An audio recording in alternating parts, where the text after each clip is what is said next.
So a very big welcome to each and every one of you. Thank you so much for coming to spend these 2 hours with us. So this is a environmental education workshop and why environmental education is important in activism. So basically we had this workshop in person on Saturday, but because of the demand, we then decided to take it online because we know that there were a lot of people that were not in Cape Town, were not able to attend, that really, really wanted to be part of this.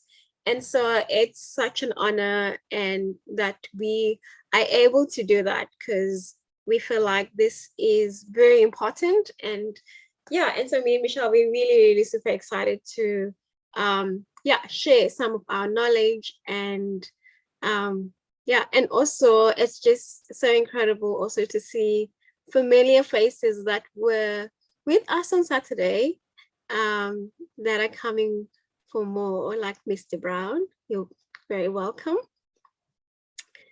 You can go to the next slide, Michelle. Okay, so we've already done that. If you have not, so please write your name on the chat, where you're from, and how is the weather? Like, for example, so I'm Xoli, I'm in Cape Town, and it's a beautiful sunny day today. So that is what I would write on the chat. And also, please feel free to use any language. What's your name? My name is Karabo. I've studied environmental education. I have a national diploma in environmental education. So I'm interested in learning about what others are doing in terms of environmental education, because I'm still in process of just going into the greener space career. So I would like to know more about what's happening around the environmental education and take part in it. Thank you, Garabo. Do you want to choose someone else to go after? No, thank you. Maybe the other person can raise their hands. So okay, I can nominate. Okay. Marcelino, do you want to go next? Because you just popped on your video. So for those who don't know, my name is Marcelino Brown. Living in Manenberg, currently studying at the University of the Western Cape. So the reason why I joined these workshops is to kind of like initiate my own project on campus. And so I feel like that will be very important for me to kind of like have some background in the field of environmental education and environmental justice. So that's the reason why I feel like it's important to join these workshops and kind of do the work to understand it fully. So yeah, that's all. Thank you, Mr. Brown. Do you want to nominate someone? Let me see, Gabriel. Hello, everybody. I am Gabriel. I go by he, they pronouns. I'm actually part of the ACA team, so it's really a great pleasure to sit a part of these meetings because I can message these people and say, hey, give me your knowledge. But I'm so glad that we're doing today's session. I think I'm a part of this because in the space, I think it's important that I continue to learn as I'm facilitating and as I'm moving forward. Even though I can message Xoli and I can message Michelle, I still need to know for myself how best things look and why it's important. That's why I'm here today. Can I pass maybe to Gift?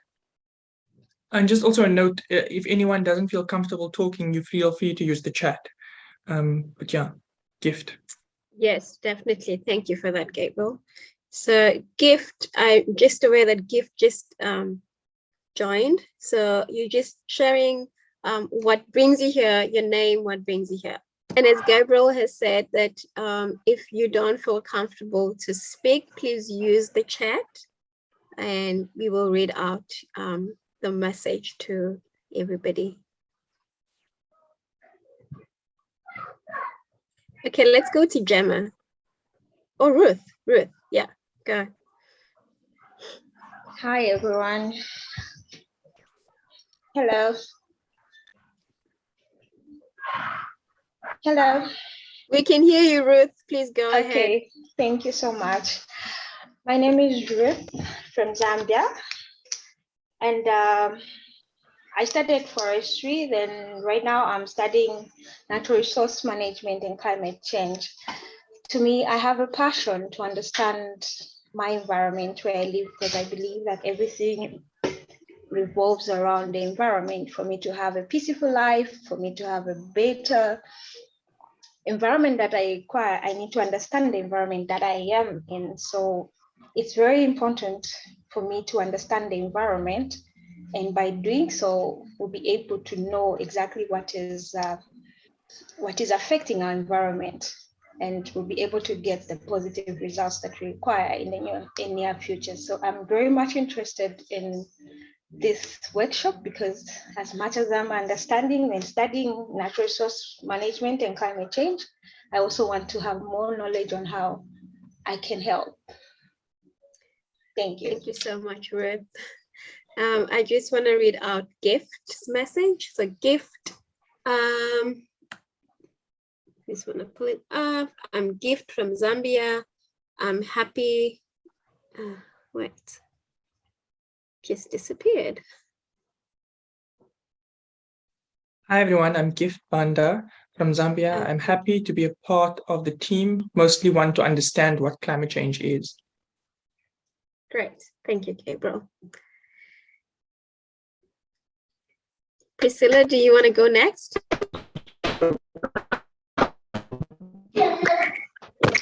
Hello? Can you hear me? We can hear you loud and clear. Okay. My name is Priscilla Lungu. I'm a Zambian, an activist, youth and women activist. I have studied at the University of Zambia. Even though I've done something different from climate change, something not related to climate change, but I've had this passion. I'm a politician, so I also speak on behalf of my youth in my community. I speak on behalf of my women in my community.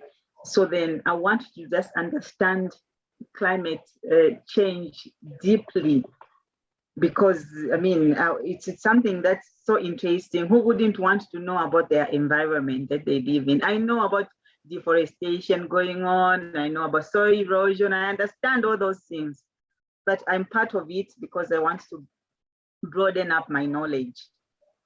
Yeah, that's. Thank you so much, Priscilla. Thank you. Thank you. Mohammed wrote that I need more understanding on environmental education and climate change. Thank you, Mohammed.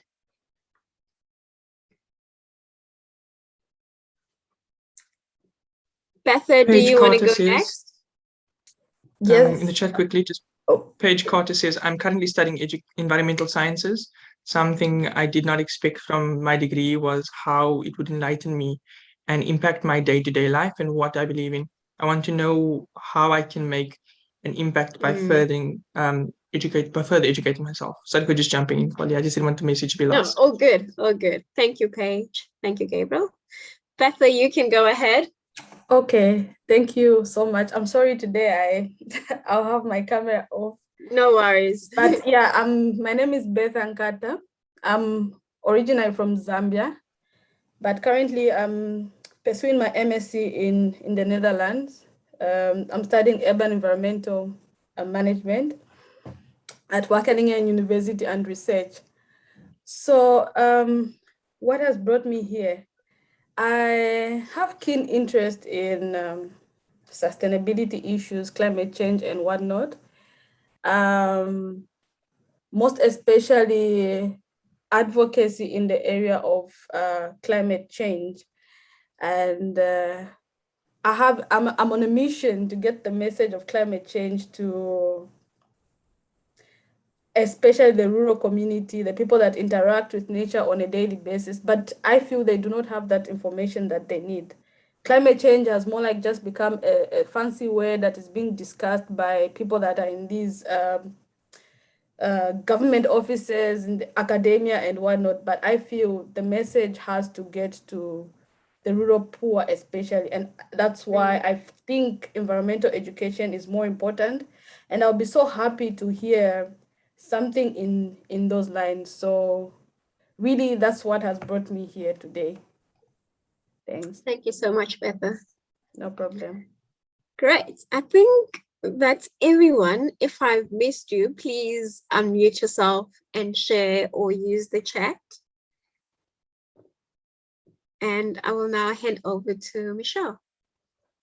But again, thank you guys so much for joining today. So we are just going to jump into what environmental education actually is, and then move on from there. So environmental education essentially refers to organized efforts to teach how natural environments function, and particularly how human beings can manage behavior and ecosystems to live sustainably. Which speaks back to a sentiment that we got that was in the audience, to say a lot of the times environmental education is not always speaking to, people in rural communities. And essentially from this definition, that is what environmental education is supposed to do, right? It's to teach people how to live and exist in natural environments and how to protect them as well. So a little bit deeper into environmental education is that it is a process, or it is the process of acknowledging values and clarifying concepts in order to develop skills and attitudes necessary to understand and appreciate the interrelatedness among everything. So people, their culture, and their biophysical environments, that means their natural environment, right? Environmental education means or is a practice in decision-making and self-formulation of a code of behavior about issues concerning environmental quality. So that in itself just speaks to how environmental education is a tool to condition people to, one, care about the environment, and two, actually take action that either protects the environment, makes sure that future generations have a protected environment that they can actually inherit, and overall inspire positive sentiments toward the environment that we live in. Environmental education seeks to develop necessary awareness, understanding, knowledge, concepts, ethics, values, skills, and a commitment to allow people to become more environmentally literate in order to be proactive in securing a healthy and properly functioning environment that is sustainable and long-standing for generations to come. It's true for people's local environments as it is for regional and global environments. And this in itself is going to lead us to speaking about climate change, because that is a global issue, but more on a local level. You might find that there's one particular area that is suffering from floods due to deforestation and other such things. And this is something that we're going to get into a little bit later into the workshop. So because environmental education seeks to develop necessary skills to equip people to be able to deal with whatever is thrown at them from the natural environment, it also now opens up a door for us to be discussing climate change, which refers to significant and lasting changes in long-term weather patterns in a specific region or across the whole Earth, which is caused by an increase or a decrease in the number of extreme weather conditions in an area, and has resulted in a shift in most areas in traditional weather patterns across the world. So where it was hot traditionally, it has become cold or less hot or more hot. So there's been a change in the way that the environment even behaves. And that phenomena is called climate change. So the changing of our climate is caused by a lot of different things. It is a naturally occurring phenomena, but what's happened over the past couple of years is because people have been more active. We can look at the Industrial Revolution. We can look at fossil fuels and how all of that is impacting the burning of fossil fuels, and that is accelerating the change of our climate, which is causing a problem because all of that human activity is causing toxic gases to be released into the atmosphere, burning into the ozone layer, which is supposed to protect the earth from extreme heat. And when the ozone layer is depleted, it means that there's less protection from the sun, which means that we now have melting ice caps, which means that there is a rise in sea levels. And so it is a series of interconnected changes that come from the change in the climate, or whatever it is causes the climate to be changing, and especially at a rapid pace. So looking at this, we then look at how environmental education can be implemented in a climate change context. That means for people who might be climate change activists, people who are environmentalists, environmental educators, people who are social justice activists, right? How can environmental education be implemented in such a context? And because climate change has become such an important topic all over the world, especially as we begin to feel the physical effects of these changes in our daily lives, like I've mentioned before, some places which were traditionally hot have become hotter, some which were traditionally cold have become colder, some which were traditionally cold have started to warm up, other areas which were traditionally warm have started to really get cold. So this has caused a climate change to become an important topic all over the world. And as such, we now have the need for climate and environmental literacy resources to be secured so that everybody has access to this information, so that we can all understand what is going on, and more importantly, so that we can understand how we can adjust to these changes. It could be fighting the changes, and in some cases, it could be learning to live with the changes. So that being said, we're seeing that even all over the world, we are all slowly and collectively accepting and understanding the threat that climate change causes, right? So in an area that was traditionally warm, if that area becomes hotter, it is now a threat to the food system in that area, because drought means that when you look now in a rural context where people are relying on their hard labor for food and other such things, you'll find that now the earth is not giving them the food that it was previously giving them. So climate change becomes a threat in one of those ways.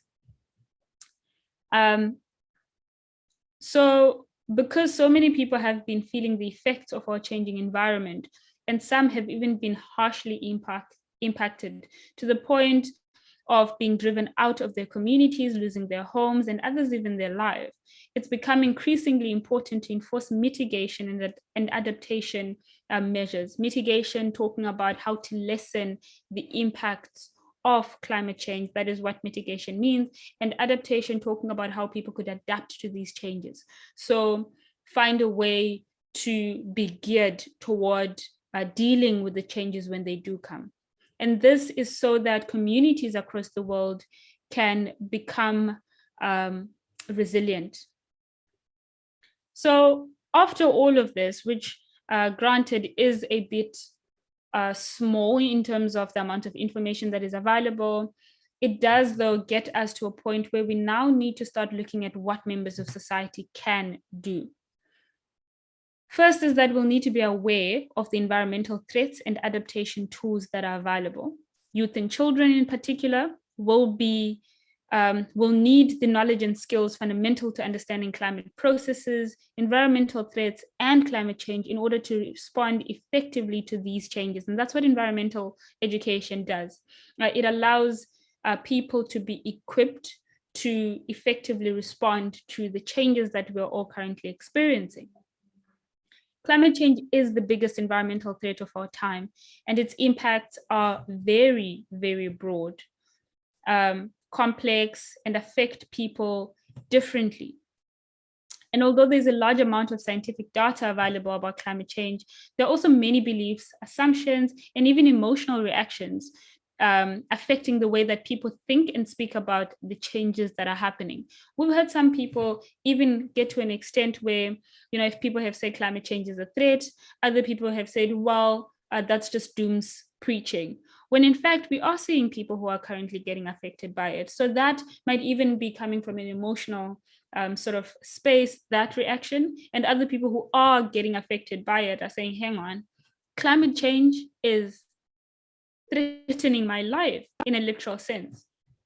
So it means that learning about climate change is more than learning the facts. It's also about questioning what people are saying, finding new perspectives, and exploring how climate change affects our lives.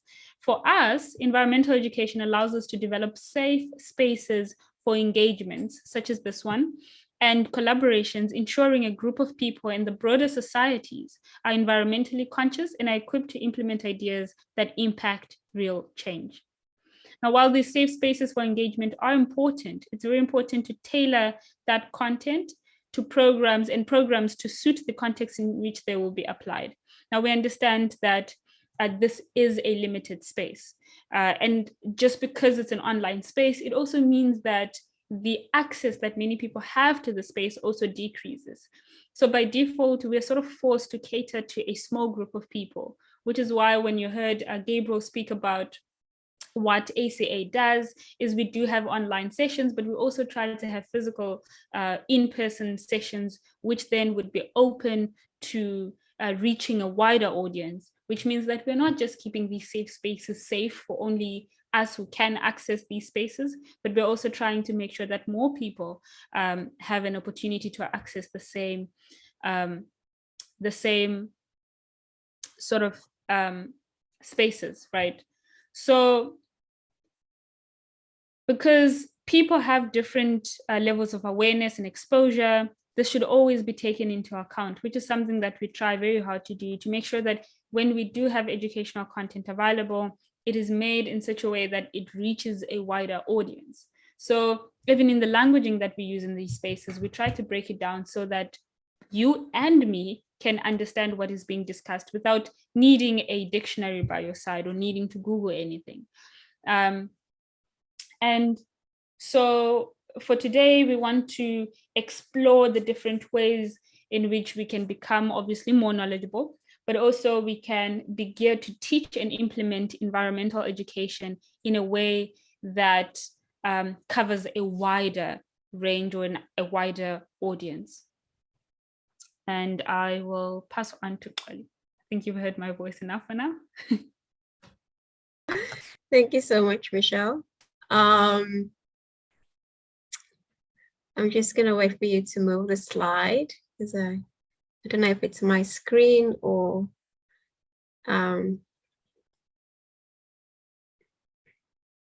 yeah, same as me, Beth. I was just seeing the first slide, but I think Michelle has now moved the slide. It has now disappeared, Michelle. So you know. There we go. Thank you so much. Yeah, I think Michelle has said a lot about like what is environmental education and why it's important. And we just actually wanted to pause and bring or give the voice to what's currently happening in South Africa in one of our provinces, KZN. And I know we have Priscilla here from KZN. So if you don't know or you haven't seen in the news, like currently in KZN, there's been floods, and yeah, and these floods, they started over the weekend and continuing. I mean, people's homes have been flushed away. There've been mudslides. To date, there has been 20 people reportedly dead. I mean, it could be more, as we all know that mostly when these natural disasters happen, there's so much damage that don't necessarily like make the news, and therefore there are so many people that suffer that are not counted for.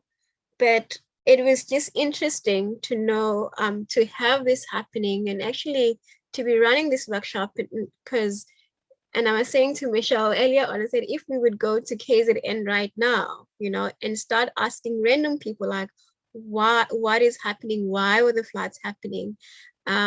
Reality is that there would be a small scale of people that would relate that to climate change. And that is just because of lack of access to knowledge, to resources, which is why we feel like as ACA, it's key. It's very important as we continue to mobilize and create these movements that we really bring forth or raise the importance of education so that we don't leave people behind. So now I would like to talk about the context, because this workshop is like how to also, like in the beginning when we were introducing ourselves, some people were like they want to gain more knowledge in environmental education, but some people, they were like they want to do something in their school, in their communities. So now we're going to talk about the how to. So before we get into that, I would like to paint a picture. So imagine like we have, if we were running a conference, and in this conference, it's a conference for 10-year-olds, and we invite these 3 kids. So one is Trisha. Maybe Trisha is from Manenberg, in Cape Town. And we have Josh. Josh is from Sandton in Johannesburg. And then we have Sizwe. Sizwe is maybe from Soshanguve or Tembisa, so in a township. And if you look at all these kids, if you look at all those pictures, all their environment and background, they're very different. So Josh is more up class, privileged, has access to the natural world, and probably his drive to school, he passes like very big green spaces. He sees trees all the time. During the weekends, his mom take him to the dam to canoe. So he's very like close, to the environment. And then you have Usizwe, who stays in an informal settlement, who probably like on his way from school sees dam sites probably, or blocked drains. There's no green spaces. And he probably like travels like more than 2 kilometers to get access to clean water. There are no rubbish bins around. There's just like one communal like waste station where he needs to go take his waste. And the environment is very harsh and very vulnerable, as we can see in that picture. And then we have Trisha.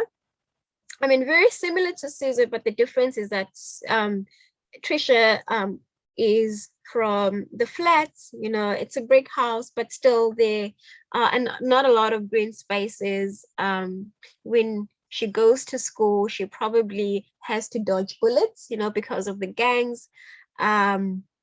He doesn't play outside a lot because of just the safety, and the school is just like a bare building. There are no trees, there are no extramurals. So also like for Trisha, like she's just like not exposed, as much as Josh. So then if you take these 3 characters and you tell them that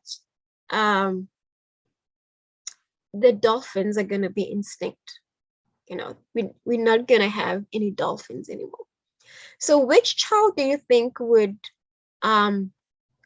respond into that, would really care? Would it be Trisha, would it be Caesar, or would it be Josh? Just maybe using the chat. Okay, saying Josh. Anyone else? Or is it just Betha who's been brave and saying, yeah, Josh? Okay, Michelle also says, I think Josh. Okay, so yeah, so I think we get the picture. So everybody thinks Josh, and it is the truth. It is a reality, and probably the reason why Josh will react and want to do something, because he knows, probably he's seen a dolphin somewhere, his mom has taken him to the aquarium, or he's probably even made a trip to Cape Town where he got to canoe, you know, with the live dolphins. And so there's this saying where if somebody has not had an experience or seen something, it's very hard for them to care and want to protect something. So for Trisha and Sizwe, because they don't have access to those green spaces, they don't have the knowledge, they don't have the resources. So it becomes very hard for them to really deeply care about our environment, especially about protecting it, because they're not part of it. So then when we then go to these kids, to Josh and Sizwe and Trisha, how we speak to them, it has to be different. So it cannot all be black and white, that, oh, they're just 10-year-olds, they're all doing grade 5s, so they must know about this. So, and that's why context then becomes very important. And I mean, Michelle, if you move to this next slide. Cool. So then the question is that, like, now having had that, you know, that we know that Josh will more respond more than Trisha and more than Sizwe. And now the question is, like, how do we then, when we then implement environmental education in our context, in our communities, in our schools, with different groups, how can we really make that relatable to the kids? And also, how can we also develop packs or programs that are suited to the needs of each child or each group or whoever you're going to be working with? And so that when these groups, you know, get into the spaces, that they feel like they are part of that space, but also they can do something. And how we have done it,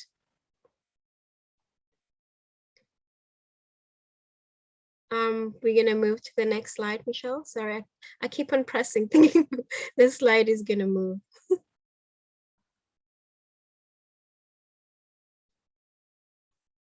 Okay, so now it's like, how do we then engage, you know, with groups? So the most important thing is, I think there was somebody, when they introduced themselves, they were like, oh, you know, I think it was Betha, what Betha said, or Ruth, no, it was Ruth that said, I'm part of nature. And if you look at human beings, like, we are part of nature. We've always been part of nature. I mean, if you look at our breath, you know, our breath comes from the trees and from the ocean. But because of civilization, what has happened, and also with a lot of people being uprooted, you know, from the villages to the urban areas, is that we really lost our connection. And us losing that connection, we've sort of like remove ourselves from that web of life, and we put ourselves on top of that pyramid where we now feel like we own the environment, you know? And what that has done is that it has made us to really to lose that sense of connection with nature. And so then when we go into these communities, or when we work with kids like Suzo, kids like Trisha, one thing we always need to remember is that, like, those kids are part of nature. So they do have a connection, but it's just like there's been a disconnect. And so the question that, having had those 3 scenarios, like, how do you think we can engage, you know, with each of those kids? So if maybe you were in that conference and you were going to run a session, and there was Josh and there was Trisha, and maybe you are running training on waste, how would you engage? How can you speak about that topic in a way that all of those 3 kids can relate?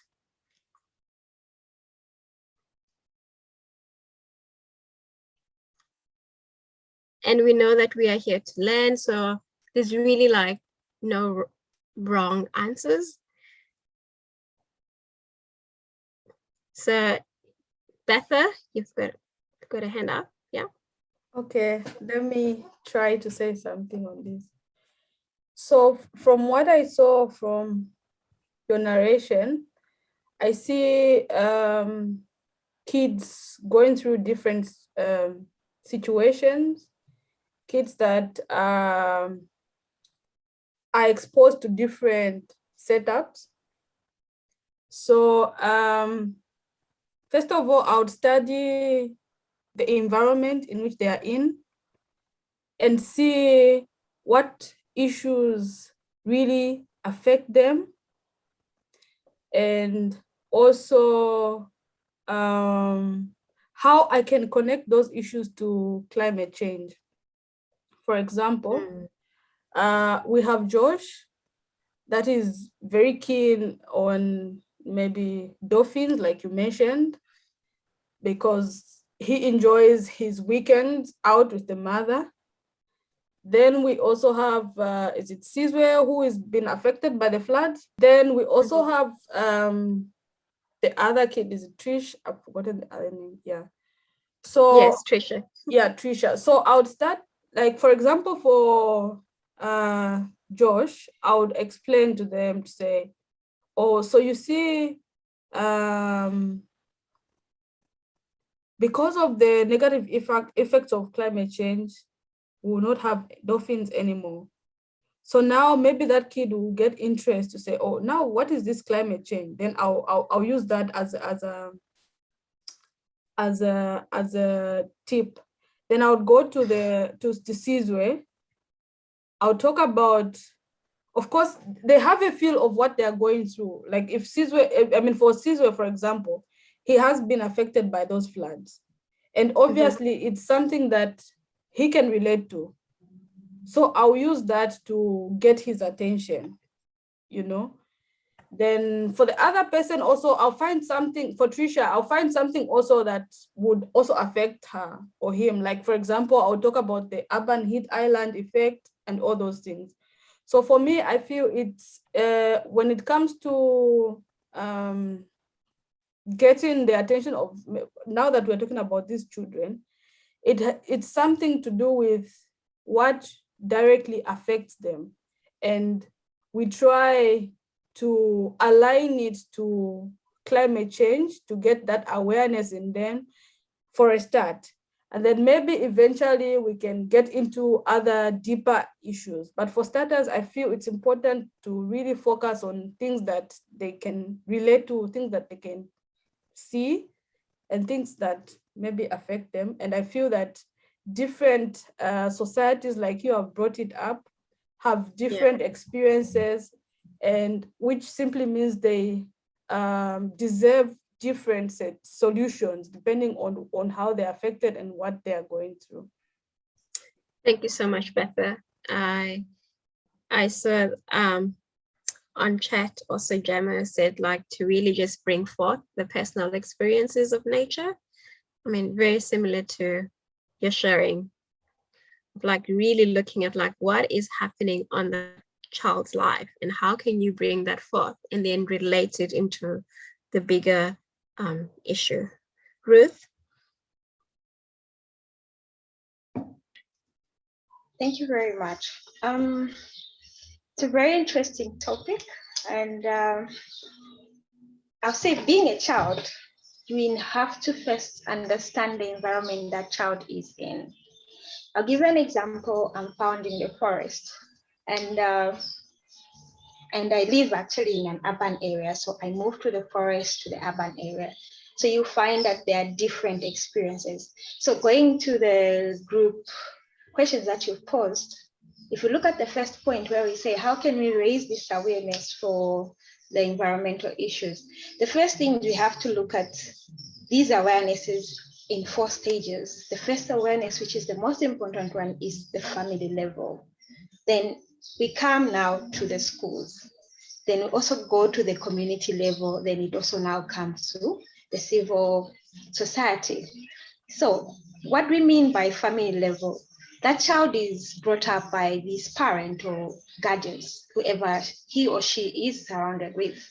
And if this child leaves home, probably he or she goes to school or maybe spends time, maybe we talk about in our African context, we believe too much in our religious, maybe church. If you look at how many hours and the time they spend to that environment, then from there, after school, maybe they get back to the community where they interact with their friends. Then it's at a later stage, maybe when you grow up, you start mingling at another level where you also start advocating for certain issues that you want to also talk about. So the first thing that I will look at is the family level, where we have to give this information to these parents. They have to understand. Then these are the same parents who are in the community. So we'll talk about, we cannot do away with the family, the school, the church, the community. All these have to come together. We have to work together for us to give that information to that child. Then on the second point on how we can develop this packet, I believe that every child is different in looking at the environment that they're brought up in. If I look at my background, I came from a compound. Those who are my fellow Zambians. My mom comes from Kanyama. It's a different environment. Then I have also experienced life where you go to other environments where everything is provided for. So you find that even the way you think a child who is in that urban area and rural area, it will be different. So being an advocate, you need to understand the environment that you're going to, even the resources that you're going to be using. So in an environment, for example, I've talked about the forest. When you look at most of the kids there, they mingle around the forest. They know even species that we don't even know us who are older than them. They'll be able to tell you this can do this. Come to an urban area, you find that they literally don't even know the name of the species and what it does. Maybe they'll even say, can you cut this tree? Can you take away this thing? They only want to see buildings, want to see the mall. So we have to understand at that level and bring both these two kids from this environment and that environment to come and appreciate each other. So we need to bring them at one level where everyone will be able to appreciate if it's the nature. That kid is in the urban area will know to say, it is this nature that I need to support my environment. Even that one will have to come and understand certain things. If we're going to work in such a way, it will be easy to give that information and to bring up a generation that will take care of our environment. They won't just talk about, let's cut trees, let's build buildings. Let's give that education for them to understand, to say, this is our life. If we look at what is happening now, we go to buy traditional medicine, but this is the medicine which our forefathers used to use, and it was available everywhere. Go in a mall, find that medicine. It's very expensive for you to buy. This time we talk about caterpillars. You talk about these fruits like tamarind. These things are things that we used to enjoy eating, but this time it's very expensive to even just have a feel of that.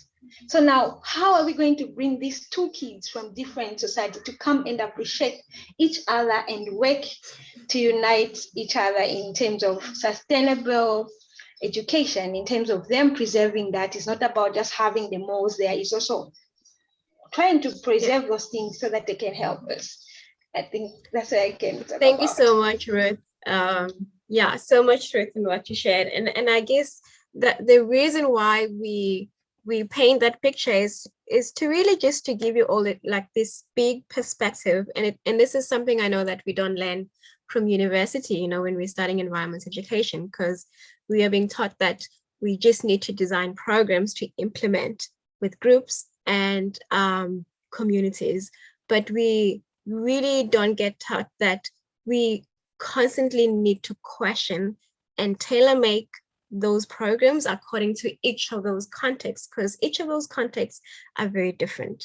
Yes, it could be the same messaging, it could be the same program, but definitely how I'm going to approach like an environmental education program with Josh would have to be very different. How I would implement it with Cesar and how would implement it with Trisha, because all three of them, they're very different. They carry different life experiences, but also just like based on where they are growing up, their environment plays a big role in how and what in ways that they would interact, but also respond, to the information. And now we're gonna take it more deeper into, so what is a map really? Like when you are approaching a group of kids, we'll make an example of Trisha and Cesar, just because of the assumption that we have that probably those are the kids that you would want to implement programs with, but also not forgetting Josh, because this same map can be applied with Josh, especially if you're going to be working with young kids like in primary school. So with kids, one thing we always emphasize is the first thing is really to look at their own connection with nature, to really instill that love. So as Ruth also shared that, when these kids move from the villages to the urban areas, they somehow forget, how to be with nature. They forget, that they were once playing in the forest, that they knew all of the name of these trees, and now they're in the urban areas and they want to be in front of the screen. They want to be on their phones making TikTok. So the very first thing that us as educators or as activists we needing to do is to really rekindle or reinstill or reconnect them to that love of nature. And what does that mean really is to really getting them involved in programs, to getting their hands dirty, because that is just one of the ways, that we then fall in love with nature, is taking care of something. And an example, so I run an environmental education in primary school. And for the younger ones, so the grade R's to grade 3s, so those are like 6 to 9-year-olds, we have a program, we have a waste management program. And when we were designing this program, again, we needed to look at the context, because these programs are based in marginalized communities where the kids don't have access to green spaces. Some of them, they've never even left their own communities. So we couldn't go there and just, start teaching them about waste and how to manage their waste. We needed to find something hands-on, something experiential, but also something fun, also because they're kids. And what we did is that we've developed the program using the worms, earthworms. I'm not sure if most of you guys know earthworms, you can Google them, but they're these incredible creatures that eat organic waste. And then what they do is that they will make compost, the compost that then you could use to plant a garden. So each of our schools, they have compatible worm farms, and then these worm farms then become a tool for us to teach them about waste. But what the kids do is that they would go home and ask their parents not to throw away their organic waste. So going back to Beth's or Ruth example of like starting at home, so they will go home, they will ask their parents to keep organic waste. So then that organic waste doesn't go to the landfills, they would bring it to school. And then at school, they would feed it to the worms. And then while they're feeding the worms, they're learning how to take care of creatures. And they feed the worms, they made to make sure that the farm is functional. So they need to make sure that the farm has enough moisture. It's in a dark place because these worms don't like sunlight. And then also they watch these worms, turning that organic waste into compost, which then really cultivates curiosity. Okay, because now it's like, whoa, look at these worms, they eating all the organic waste. How do they do that? And then we get into the anatomy of a worm. So these are the worms, they've got 5 parts, they've got segments. This is how they digest all the food. And then they make compost. And then with that compost, and then we take that compost and then we teach them how to grow their own food. And then again, that kind of completes the whole full cycle where they're growing their own food, keeping the organic waste, feeding the worms make compost. And while we're doing that, we're not really mentioning any big concepts like drought, deforestation, because we're really just nurturing that curiosity. We're really just instilling that love. And when these kids then graduate and get into grade 4, then their capacity is more bigger, because now they've got an understanding of like, oh, this is how things work in nature, and we are then able to introduce local concepts. So remember, again, it's just like taking these baby steps. So we start with reconnecting, instilling that love. And then when they're like 9-10-year-olds, we then go into local concept, like we look at the school environment. And then the question is like, how can we green our school? How can we take what we did in the classroom and what you did at home into now a school environment? And some of them will then, investigate like the water consumption of the school by doing audits. And some of them would want to plant like big school gardens. And that's also like where we then also form groups like eco clubs, where we meet after school and we really digest and learn more, about how can we really green our school.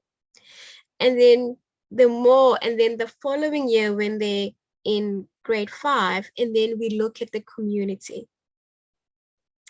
And with the community, that's where then you can start to dive deeper into like big concepts like drought, because for a child like Cesar, who is already like has scarcity of water because they're using a communal tap and has to walk like more than 2 kilometers to get access to clean water. And then Cape Town, because I'm based in Cape Town, we know like in 2017 we had drought. And then when you start to bring those concepts, then they understand, because now they've looked at the water audit at school, they know how the water system works, and they then are able to really engage with the knowledge and really like put themselves into the picture and go like, hang on, there's drought, but I'm already experiencing the effects of that, because I'm already fetching water, from a communal tap. So what does that mean then when the taps are running dry? What is that going to do to my family? What is that going to do to my community? Which then leads into advocacy, because then once that child gets that bigger understanding of where and like how them as an individual, they role, in that environment, they then able to have those questions and then challenge the system and say, well, if you're going to close taps, I already do not have access to water. What does that mean to me? What does it mean to my community? And that's when we then we empower them to really act and be the agents of change. But as you can see, it's not just going into a group of kids like 9-year-olds and saying, yay, there's climate change. There's this thing called climate change. The world is coming to an end, there's floods. Because what does that do? It instills a lot of fear. And I think most of us know that fear really paralyzes a lot of individuals. Because when you are acting based on fear, it's very hard to act. It's very hard to find solution.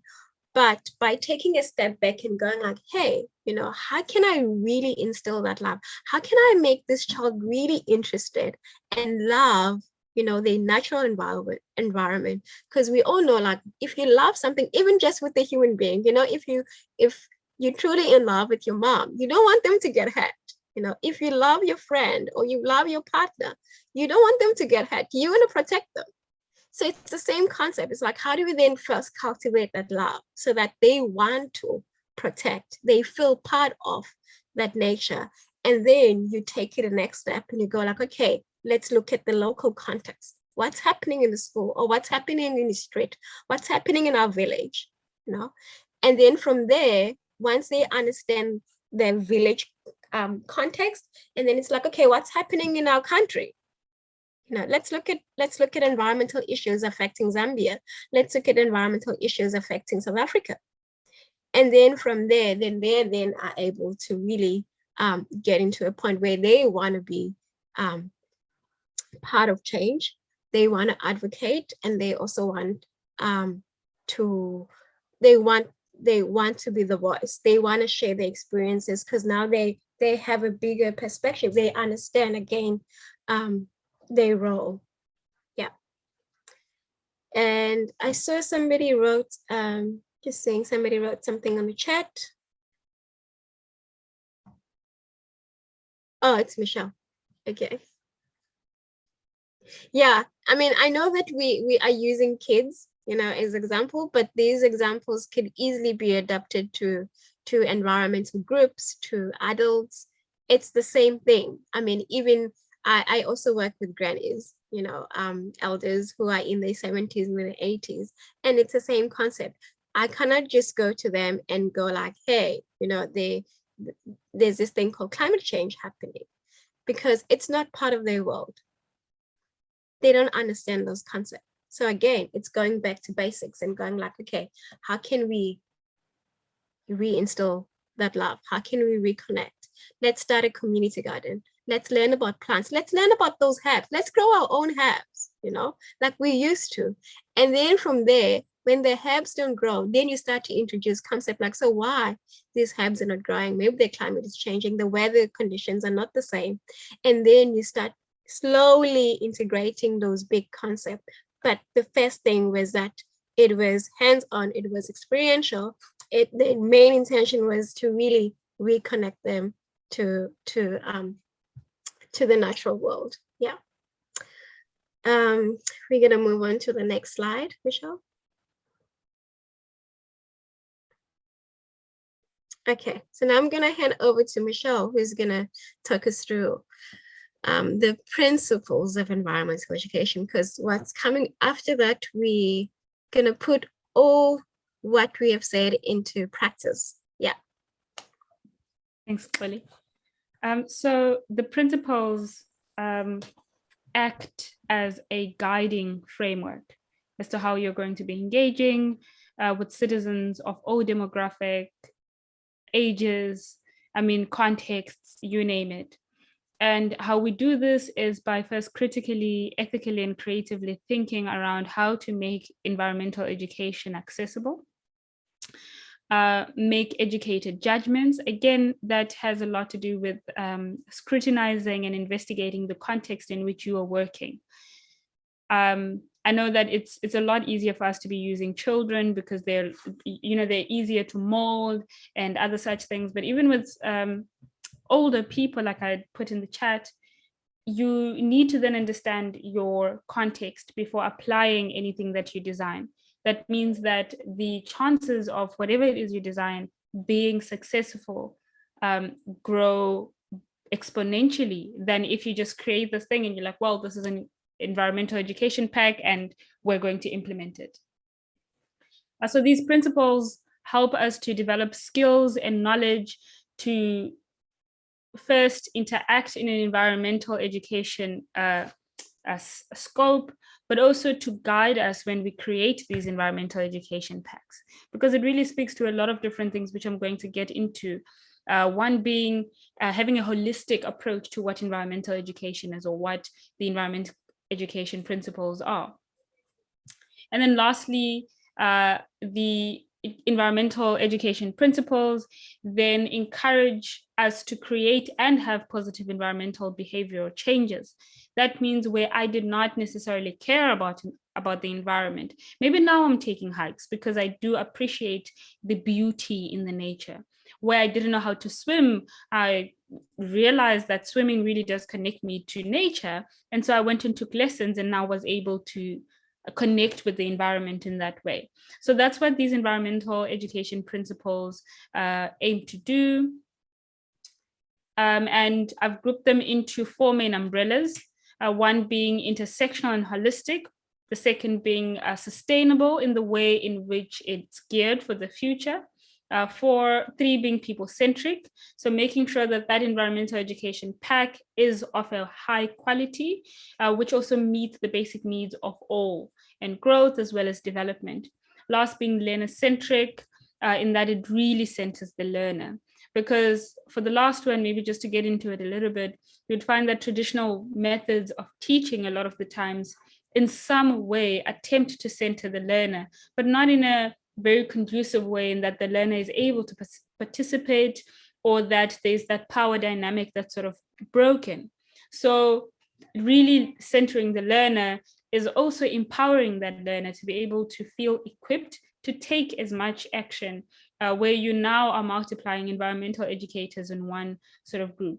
So getting back to the first sort of group, which speaks to intersectional and a holistic approach, is that the holistic approach aims to take all of the environment into account.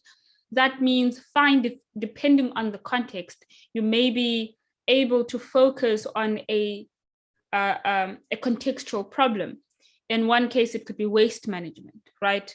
But that does not restrict you from making reference to the rest of the environment, because again, we exist in the environment and the environment is all around us. So it really is important for you to have more of a holistic approach to environmental education, and making sure that this is a lifelong learning process, in that it includes formal and informal education. In this case, this is actually informal education, right? We are not going to be issuing out certificates. However, we do have people who have been formally trained to do this work. Xoli is a great example, and I think Ruth as well, who have studied environmental education. Or currently, and other such people who are in the audience today. So just really making sure that this is a lifelong process for the learners who will turn into educators at some point. Third being, it should be third under intersectional and holistic is the intersectional aspect of it, is that it should be interdisciplinary. So it just cannot focus on one thing, because our world, or the problems in which we're trying to solve with environmental education, or the problems we're trying to address, and the issues we're trying to shine a light on, do not exist in silos. They don't exist in themselves. They're not independent. So then it means that all of the environmental education that we get involved in should be intersectional in that way, and interdisciplinary in that it should be in all subject disciplines. Again, like I mentioned earlier, if you're going to be dealing with waste management, it makes a lot of sense to be integrating other aspects of environmental care and environmental education into that specific program that you would have designed. Next being, it should be able to adopt an integrated approach, in that knowledge, skills, attitudes, actions are all made a part of the things that you can gain from whatever project you would have designed. So that makes it integrated, in that a person is not just going to gather the knowledge, they're also going to gather some skills to be able to implement what they would have learned, but also that changes their attitude when it comes to the environment, which also changes their actions. So now a person can go on to be an activist, or go on to become an advocate. And, activism is not always the most grand thing, in that it's not always the most aspired to thing by people. So this allows you to cater to different people with different needs and different goals even. And when we speak about how it should be sustainable in the way in which it's geared for the future, we're looking at the fact that it should have a common center, approaching environmental education from a local, regional, national, and global lens. We heard quite a bit about that from Xoli, so I'm not going to get deep into it. Just that when you start your environmental education from a local level, you are able to go regional, national, and even global in the ways that we've just heard.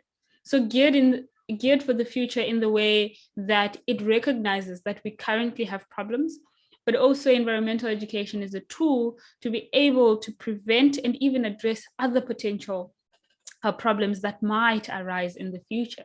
So that in itself would ensure that whatever pact that is, it is sustainable in the ways it deals and delivers environmental education.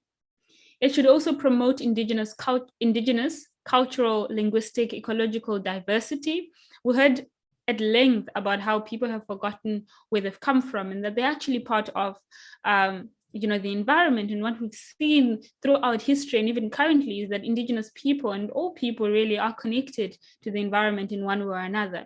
And coming back and turning back to indigenous cultures and understanding that way of life means that we're also able to connect better to the environment, thereby making environmental education a lot more accessible. Because now it's not just catering to a select few people, it's now catering to larger groups.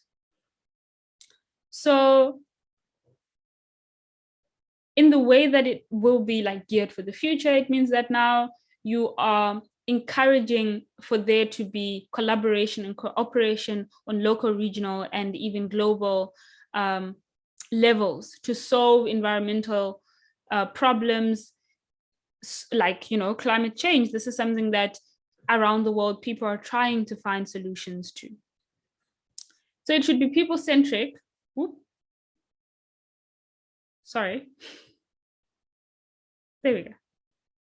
It should be people-centric in the way that, first, the quality of education really needs to be high, because you want something that can stand the test of time, or at least can live out the span you would have made it out to be. Let's say, for argument's sake, you've created an environmental education program that is supposed to last for 10 years, but it only really speaks to and looks at the first 3 years, because maybe there was a miscalculation somewhere. It means that that's not going to serve the people for the 10 years it would have been designed to.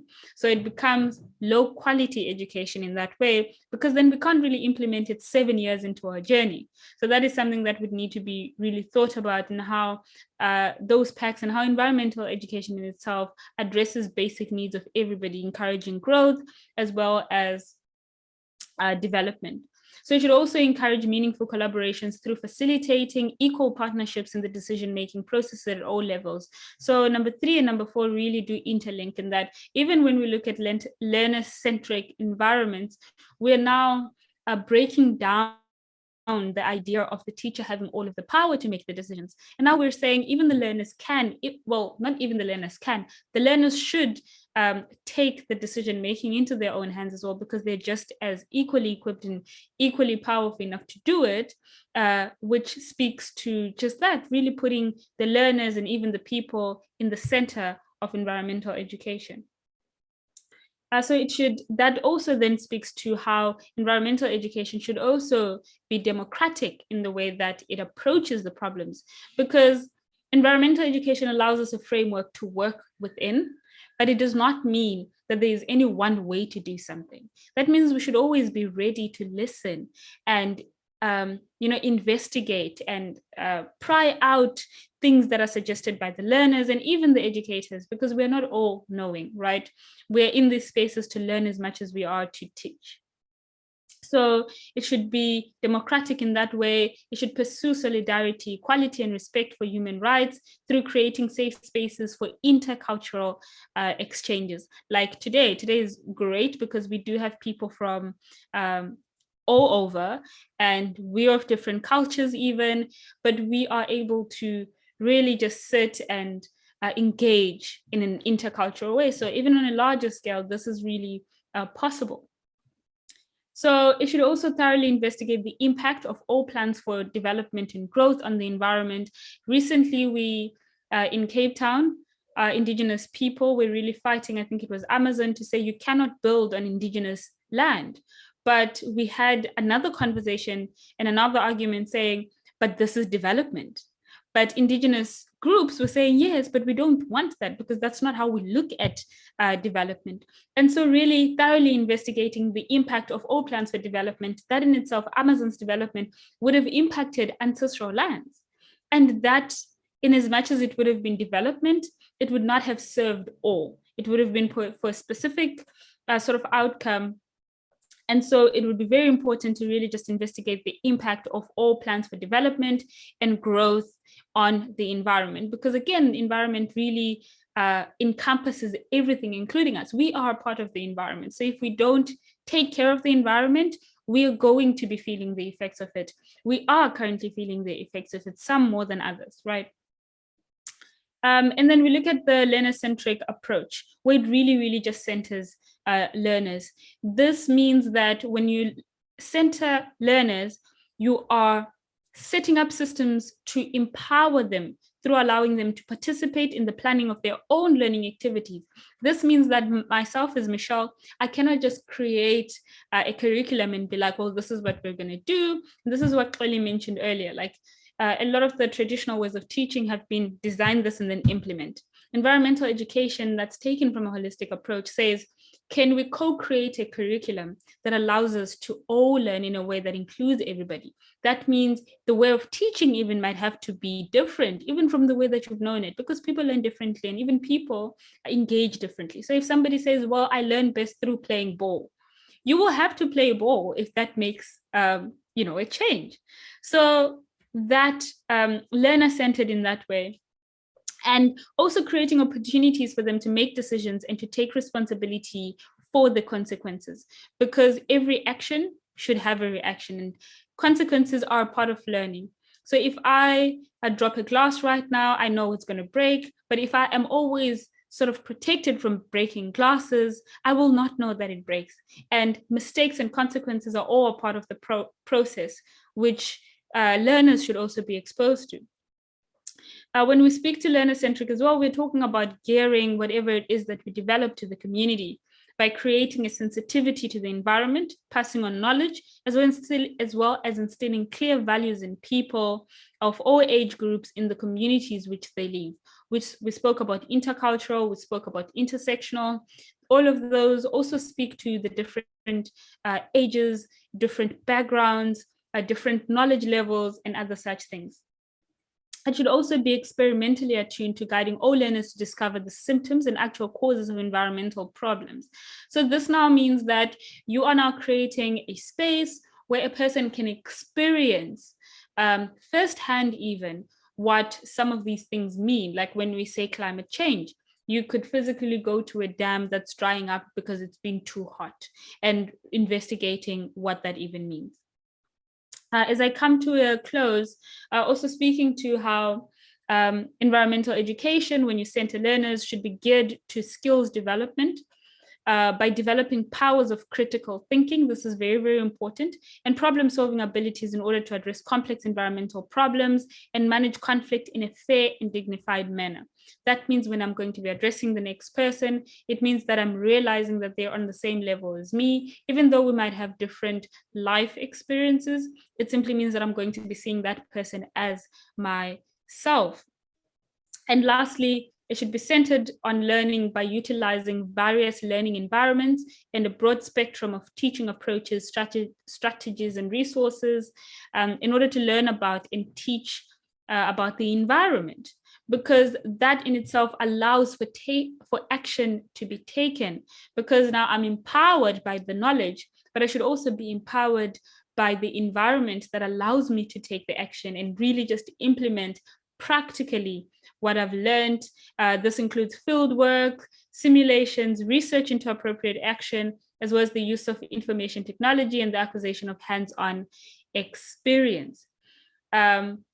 So that would be it from my side on environmental education. But all in all, it really should seek to encourage a love for the environment, because then that means that people are going to be more attuned to learning as well as to conserving the environment, which is definitely what we're seeking by having this as being available.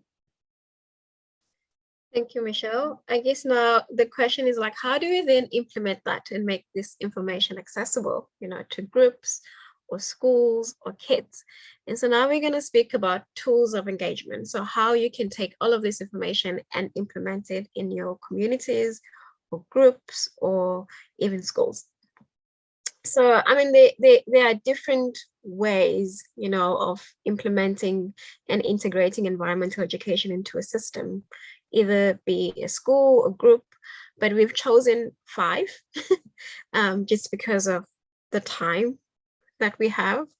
And so it doesn't mean like this is it, this is the only way. So please, when you have time, do your research, Google, find out what other people are doing.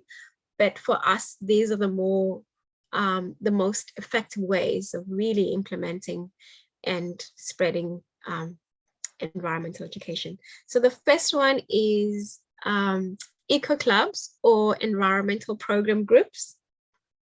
And I mean, I think most of us, we know clubs.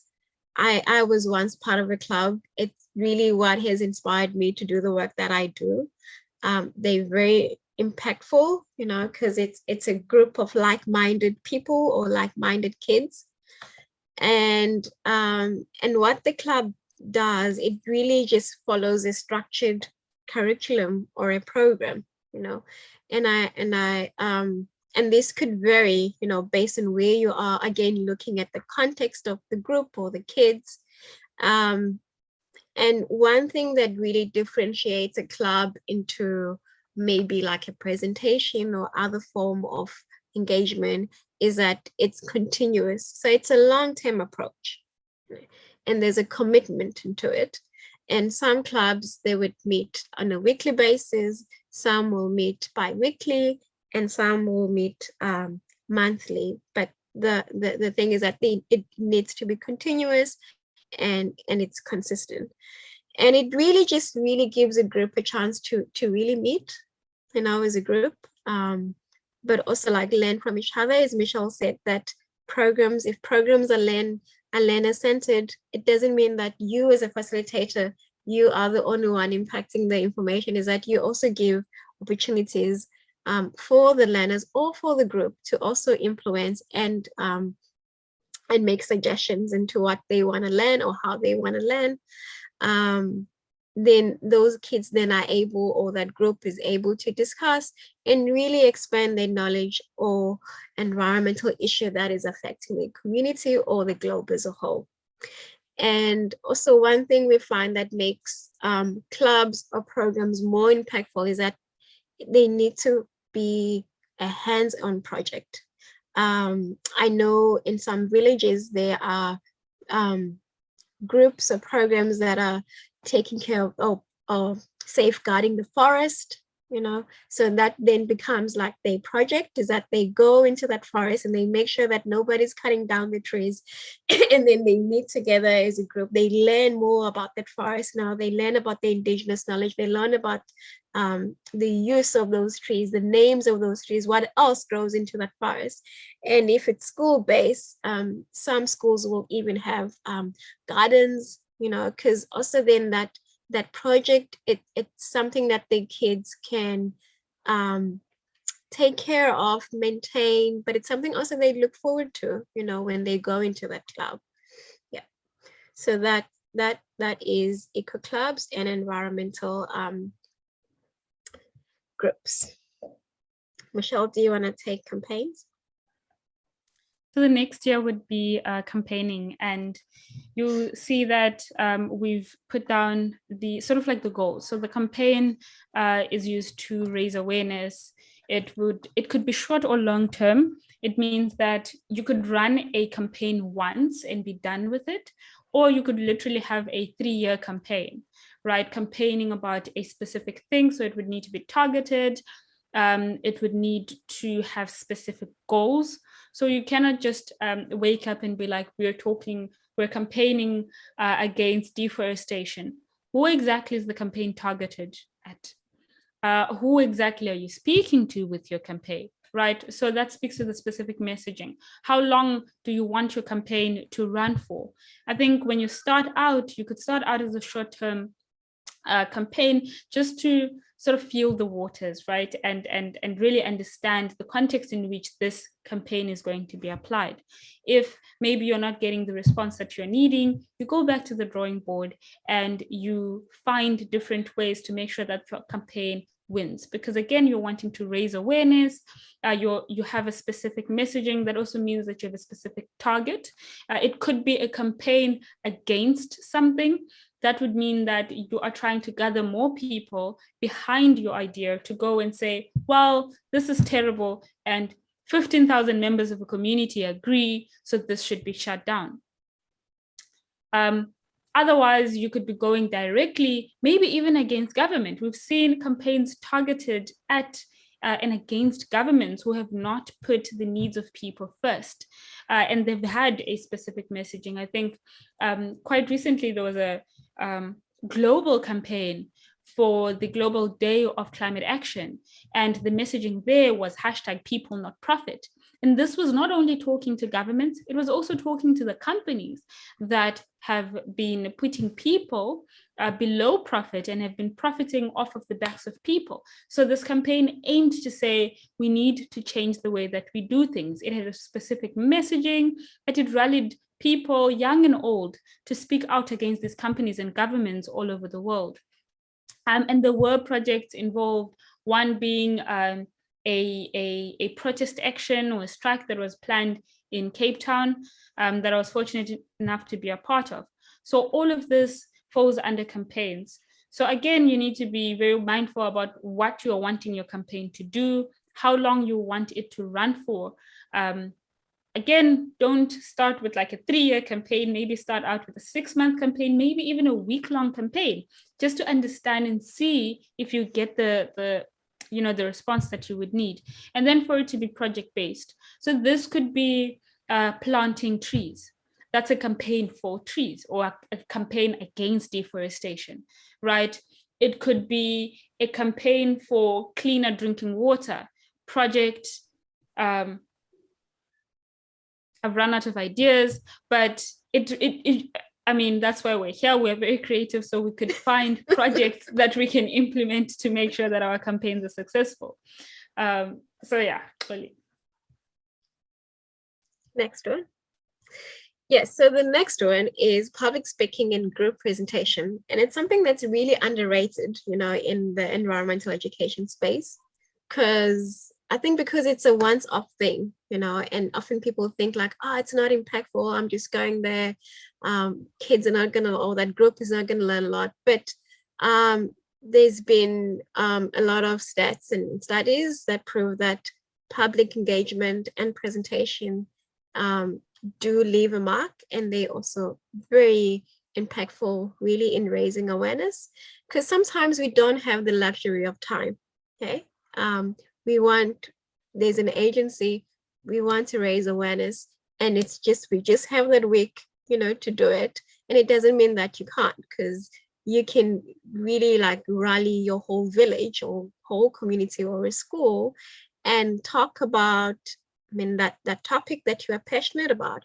And you don't know what sparks will be created from that, because there could be that one child, who is just waiting for that opportunity, for that information, and that could totally change their lives. So again, it's a once-off thing, the aim is to raise awareness. It could be any topic, topic related. So it could be talking about deforestation, it could be talking about, the importance of indigenous knowledge, how that is getting lost. But it just also like the same, as starting an environmental club or running a campaign. It also just gives an opportunity for a group of people to meet, to learn from each other, to also then expand their knowledge about that particular environmental issue. It also inspires change, because as I said before, like you never know, there could be that one person who was just waiting for that information, and that could just like change their trajectory, and that they could be inspired to also join, the movement and be an activist just based on that one presentation. Yeah. I did want to speak just to add to that. I know that it can be once off because you're just, putting a message out there, but also public speaking could also include other tools like debating, which then you could actually have a club of debaters, and that way it doesn't have to be once off. So there are ways to work around that to fit into what you would need. So this can even be linked to the eco clubs we spoke about earlier on, because then that way you're actually teaching people confidence, but you're also sort of pushing them to really engage more on different levels. The last tool of engagement that we chose to spoke about today was educational plays or songs. So this would be falling under edutainment. So you could have a little drama about why it's so important that we save the koala bears or the pandas, or why it is that the worms are going extinct. And you could create the most elaborate worm costumes and have little people worming about in a stage. What it does is it sticks to a person. you've got this idea, you've got this knowledge, you've painted this picture, and you've said, look, this is what happens when a worm is distressed because it's too hot for them, or it's too light because the soil, because of all these different problems. A person can link that. But each time they think of your play, they then, or whatever it is, the song, or the edutainment piece you've chosen to focus on, they think back to the messaging that was a part of it, because humans are naturally engaging. Whether they're young, whether they're old, they take off from being engaged. And so that's why edutainment as a tool of engagement for environmental education is such a great tool to use. So it also is, or can be, once off, raises awareness about specific things. Like we mentioned, it could be about worms, it could be about trees, the most elaborate tree costume you ever find, or physically drag a tree to the stage. I can tell you now that people will not forget that. So this also gives people a chance to meet and learn and discuss and even expand their knowledge on certain environmental issues, because it's a conversational a starter, which means that now you've created this environment where people can engage further than what you would have sort of provided by having this edutainment piece. Back to you. Right. Just to add one more thing, also like plays and songs, they become great when you have language barriers. Okay, so for example, if we then have Sizwe, Trisha, and Josh in one space, and Sizwe cannot speak English, you know, but the visuals will then be able, you know, to engage. Like he would be able to engage with the visuals because he's seeing the people moving around. Maybe there are posters, maybe there are signs. So it just becomes a really great way to mitigate like language barriers, also like with songs, and also very incredible for younger kids, like below the ages of 6, because as we know that kids love play, they love fun. Also, like when you were doing plays, they could be interactive, they could be questions, you know, that are posed to the audience, they could be sing along. So then that way the audience is also engaging and learning the songs, which I'm sure they would then take back to their communities or to their families. So it really also is a great way to raise awareness. Yeah. So now we have 14 minutes left. We had thought that we would give you a taster where we'll put you in groups where you were going to choose a tool of engagement and a topic, and then as a group you were going to get an opportunity to put together a program for your selected group. But now I'm just looking at time and wondering maybe we can just do that as a whole group, maybe. Alternatively, we could talk about what project-based learning is, and then maybe even challenge everybody to develop their own project. And if they want to engage with us further, we open up that opportunity, and then we can even help you design whatever project you would want to be pursuing, just noting time. So yes, I see Gemma also just wrote that we should present a sequel. This was a sequel to the in-person workshop that we had. So maybe now we need to go on a global tour. I know.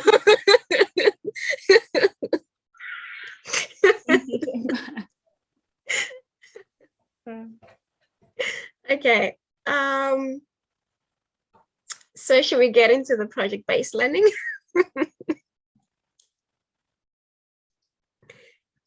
Cool. So, I mean, based on what has been shared from the beginning, I think now we get the gist of that. Like, whatever we are designing, it needs to be human-centered, and it needs to really look at the context of the group, and not necessarily look at the intellect or the objectives of the programs, because it's just very, like as Mitchelle said, you know, everything we do, it needs to be human-centered and really approach it from a holistic point of view. So when you're designing or you're planning or you're putting out a project, it then becomes very important that you really understand, you focus on the situation that matters, like the context, and you try by all means to center that program based on the human, the needs, and how we like to do that is really just like looking at like, okay, so what is the global issue, and then how does that global issue relate to life, you know, and the lived context of those learners or that group. For example, like if again take the water situation, you know, yes, there's drought, but then how does it relate to Sizwe? It relates to Sizwe. Well, Sizwe is already doesn't have access to water, so he's already experiencing water scarcity, and is already traveling more than 2 kilometers to get access to water. So it then doesn't make sense to go to Sizwe's school and talk about how we should conserve and save water, because he's already doing that. You know, it's not relatable. So that's why it's always important to look at like, what is the context of those cases? So how can you then change that message into a way that Sizwe can relate, you know? Maybe the messaging is about access, you know, how can people living in that community have access to clean water and safety also, you know, because what happens on the journey from Caesar's home to the tap. So maybe that's the way that you can approach the drought. And also, as I've mentioned before, that whatever you were doing, it needs to be for, not against, and really try to eliminate fear, you know, because as again, we have mentioned that when people operate from fear, is fear kind of like paralyzes you. It kind of dooms. It doesn't give you hope. So you want to try by all means, you know, to not to be against, but for the cause. So we decentralize the fear. We interact with the program, the problem that is happening in that group or community. Again, it just needs to be reorientated the human beings, and yeah, and I guess the thing is that it needs to be looking at how you can build a more sustainable community, you know. And then it says that we need to be contemplating changing practices, then allow them to apply their creativity to doing things differently. Yes. So whatever you do, it needs to be creative, it needs to be hands-on. So as I said again, like, you know, when we engage with our hands and with our whole selves, we remember, and then that thing become part of us. And then we then are more inspired to come up with creative solutions. And so I'm wondering now, maybe we could do a little bit of a role play. So if somebody could come up with a topic, and then as a group, we're going to choose a tool of engagement and see how we can design, you know, a program for that specific topic. So we need a topic from someone, we need an age group, and we need an area. So you need to describe, like, is it an urban area? Is it forest? Is it an indigenous group? What age? And then a tool of engagement also.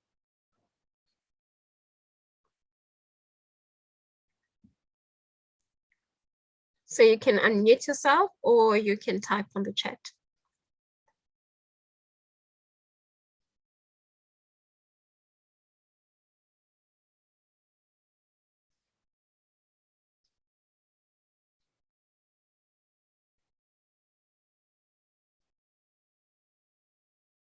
Anyone?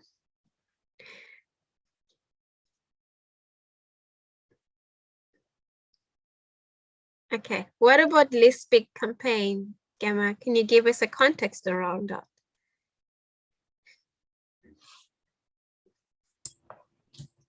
Hi, can you guys hear me? Yes, we can hear you.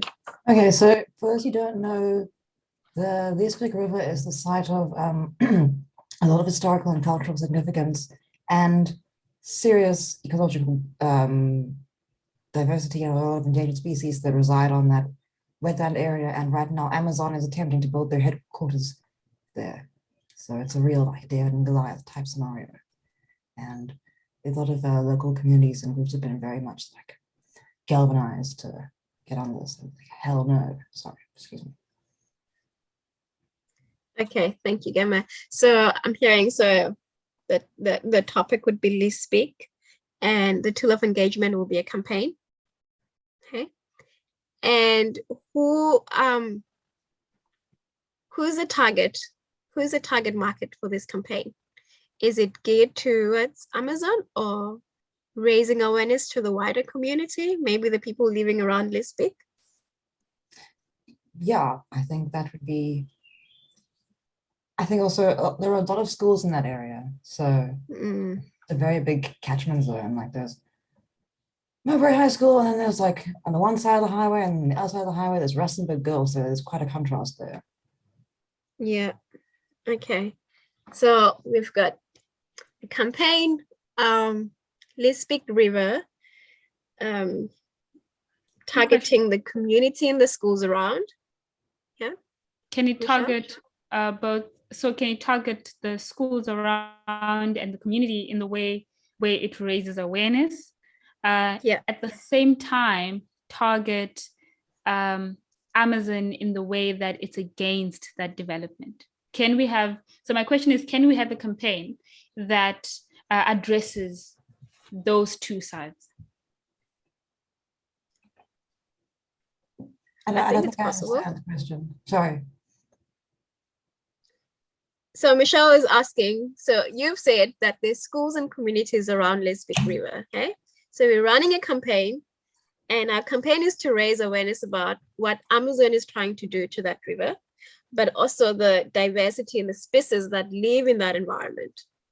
But Michelle is coming in with a different twist and saying, like, can't we target both the school and the community plus Amazon? So we don't want to leave Amazon up because they are the cause. So then the campaign will have two folds. One will be raising awareness about that environment, the river, and one will be highlighting what Amazon is doing to that space, actually. Especially it's important to target, like, quote unquote, the youth because of their purchasing power, as like, as a significant consumers of consumer goods, for lack of a better term. I think they are obviously for Amazon, they are a big target market as well. So that's something to, no, I'm saying that youth do have purchasing power. That's what I'm saying. So that's why they are such an important target market for Amazon as well. So if we raise awareness about the flaws in what Amazon is doing, you're also raising like more conscious consumers, if you like. Does that answer Michelle's question? Michelle? It does. Yes, it does. Thank you. Good. And I was agreeing with you in that Yes. youth do have purchasing power. So much. So to the group, what can we say? What can we say to the community, and what can we say to Amazon for this campaign? I mean, we literally like have 2 minutes for this.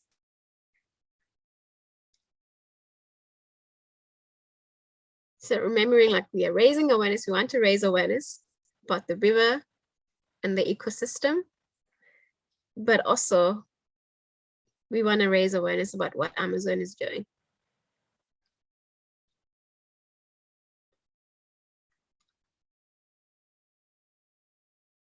So probably that could be our homework because we don't want to keep you guys late. We want to honor the time. But I think it's a great case study, Emma, and I think me and Michelle will definitely look into it and see what we can come up. and we can share it with the group, but it just would be great also as a group, we can work on that together. Because I mean, it's something that's currently is happening, in Cape Town. And it would be great that the whole world knows about it, because that's the power of the campaigns. They just really spread awareness so that it just doesn't become a local issue. It becomes like the world. Betha says, interesting, I like it, but what is Amazon doing? Okay. Maybe we can do this in like 2 minutes, just so we can give context. And then after that, we can maybe go into the conclusion, as sad as it is. So Amazon is attempting to develop one on ancestral ground. Oh, there we go. Building a giant mall in the middle of historically significant wetland.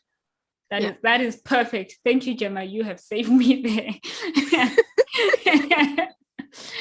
So that is what Amazon is trying to do, and there are groups that are trying to stop it or trying to resist that. And so far, there have been court cases that have been won.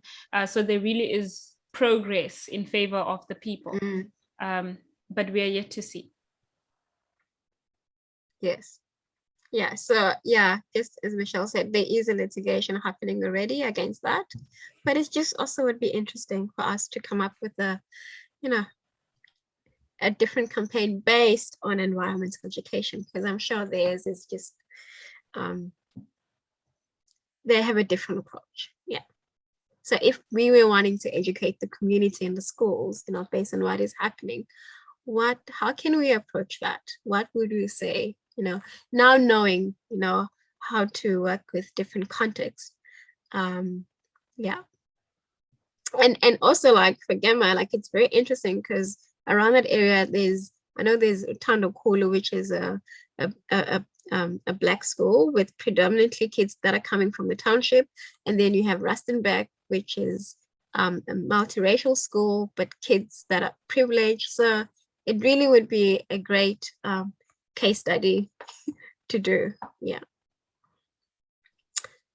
So now we're gonna get into closure time. I know when are we having the next workshop? That's what we were asked on the in-person workshop. When is next? Oh God. But so you guys know, every month, is it every month or every second month? I keep forgetting that. Every second month, at least. So we try to have every second month. Yes, so every second month we have a Back to Basic workshop, followed by a webinar.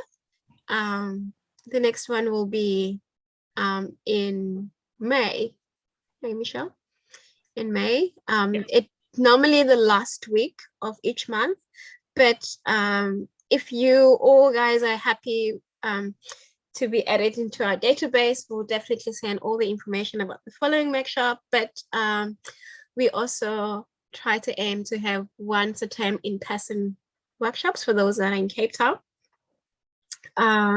Again, just like bridging the gap, we want for wider audiences will be online, and then for local it will be in person. But yeah, so maybe just to speak about what those workshops are, we have so what happens at the end of those dedicated months with the workshops is we have a Back to Basics workshop, which is a workshop which aims to break down, like in a similar fashion to what we did today. We really went in depth to what environmental education was and the tools and how really we could implement it. So that's sort of like what our Back to Basics workshop aimed to do, break down all these really big concepts. Like we have workshops on what climate change is. Closer to COP26 last year, we sat and really talked about what COP26 was and why that was so significant. So you will find that on our social media as well as our YouTube channel. These workshops, a lot of the times, are pre-recorded, so you might be able to find them there. So after the Back to Basics workshop, we then have what we call ACA dialogues. And this is where we invite people with a lived experience and even sometimes with an academic background who can say, well, this is climate change and this is why it's happening from a perspective where somebody has studied this. And then somebody is saying, well, this is actually how it's affecting me. So those are what our workshops are. And it really would be great for you guys to pop in and see what we're about, but also just to apologize for going 4 minutes over time. We do appreciate your patience and really just you joining us today. That was really, really incredible. We enjoyed it. Yeah. And now we're planning a sequel.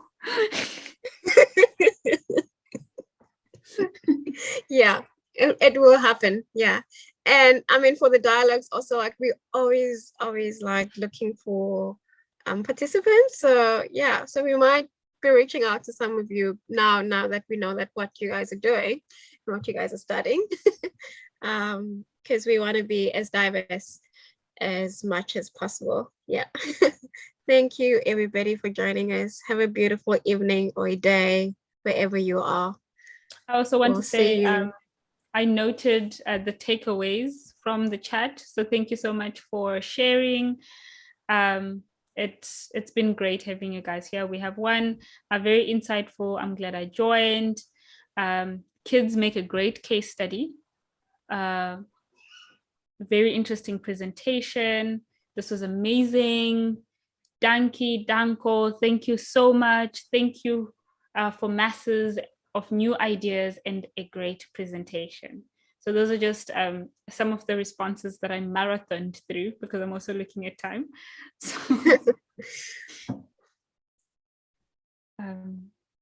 So thank you guys so much for joining us and being a part of this journey with us. Asking for bundles. Maybe I can message Priscilla privately. Yes, Miss Priscilla, we will definitely respond to that.